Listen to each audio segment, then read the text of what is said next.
Bana leo kazini kuna kazi leo. Ukisikia kazini kuna kazi, ndo hii hapa. Leo kazini kuna kazi. Bana, tuko hapa tunataka tufanye mambo ya wiring. Tunataka tufanye wiring huko. Sasa kimbembe kinakuja wapi? Nimeshapigwa body. Unaona? Unaona, bosi wangu kasahau kwamba nitakuwa nianze mimi, kaanza body hapa. Sasa leo kazini kuna kazi. Wiring tunaanza na bado. Unaona? Waya kujipita kabisa, bado.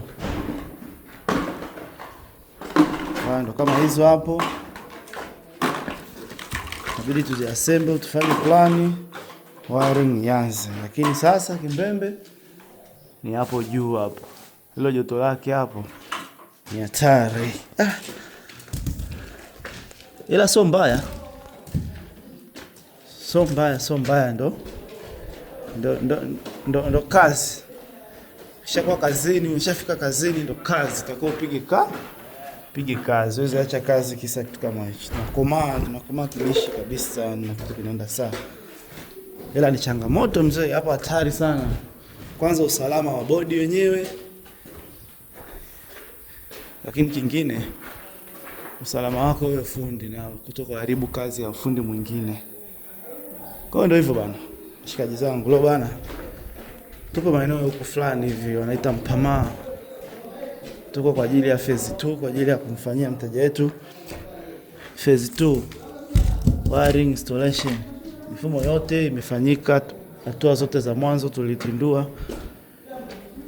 Kila kitu kiko fresh. Setting plan zote zilikaa vizuri. Sasa tupo kwenye wiring. Ila shughuli ni kwamba leo kazini kuna kazi. Hapa ni mambo ya matochi na mambo mdogo. Hakika wanangu, hakika.